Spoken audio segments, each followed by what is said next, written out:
दोस्तों आज चलिए हम लोग करेंगे कंपन के आधार पर व्यंजन। तो कंपन के आधार पर व्यंजन जो होता है दो होते हैं। कितने होते हैं? दो होते हैं।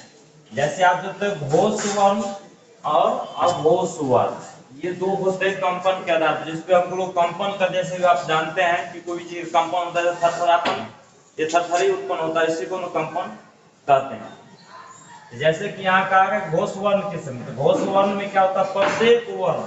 प्रत्येक वर्ण के जो है तीसरा, चौथा और पांचवा को घोष वर्ण कहते हैं। प्रत्येक वर्ण, जैसे कि आप जानते हैं तीसरा हुआ, चौथा हुआ, ये पांचवा हुआ, इन सभी को क्या कहते हैं? घोष वर्ण कहते हैं। इन सभी को क्या कहते हैं? घोष वर्ण कहते हैं। ये सभी आपको क्या हो गया?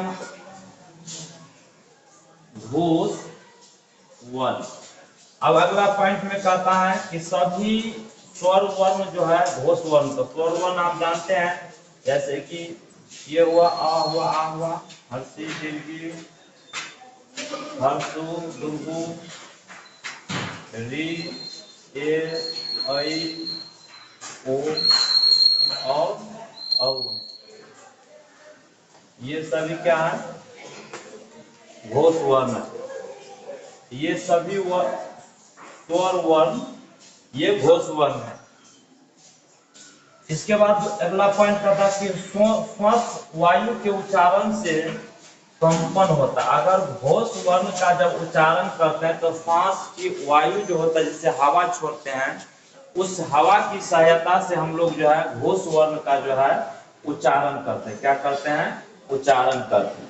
अब इसमें कहा गया कि य भी घोष वर्ण के अंतर्गत रखा गया। य को भी क्या किया? घोष वर्ण के अंतर्गत रखा गया। ऐसे में ये तो है आपको य व्यंजन है, अंत अस्त व्यंजन है। आपको क्या है?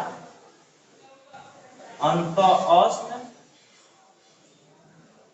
व्यंजन है। लेकिन घोष वर्ण और अघोष वर्ण के अंतर में, जैसे कि कंपन के आधार पर इसको रखा गया है, घोष वर्ण के अंतर्गत रखा गया।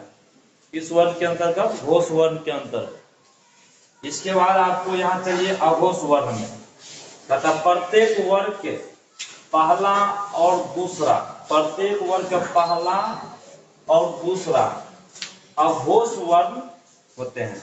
जैसे पहला में आपको ये पूरा हो गया, इधर से नीचे की तरफ जाना, ऐसे ही ये दोनों आपको हो गया अघोष वर्ण। अघोष वर्ण हो। इसके बाद अगला पॉइंट इसका कहता है कि इनमें श्वास वायु का जो है उच्चारण नहीं होता है। जैसे कि हम लोग जानते हैं कि घोष वर्ण में श्वास वायु के जो है माध्यम से हम लोग उच्चारण जो है पूर्ण रूप में करते हैं, तो इसमें वो अघोष वर्ण में जो है श्वास वायु के उच्चारण से, श्वास वायु के उच्चारण इसमें नहीं होता।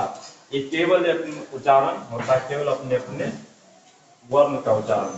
इसके बाद अगला पॉइंट कहता है इसमें तालम, समुद्र, दंश को भी अघोष व्यंजन माना गया है, क्योंकि ये आपको व्यंजन का जो है मुख्य व्यंजन माना जाता है। इसको ऊष्म व्यंजन, ये ऊष्म व्यंजन है। लेकिन इसको जब घोष और अघोष की बात जब चलता है तो इसमें अघोष वर्ण के अंतर्गत तालम, समुद्र, दंश को रखा गया था। आप लोग समझ गए होंगे, उम्मीद करते हैं बढ़िया लगा होगा। तो वीडियो को ज़्यादा से ज़्यादा लाइक करें, शेयर करें अपने मित्रों के पास। तब तक के लिए वीडियो में बने रहे। मिलेंगे अगले वीडियो में। जय हिंद।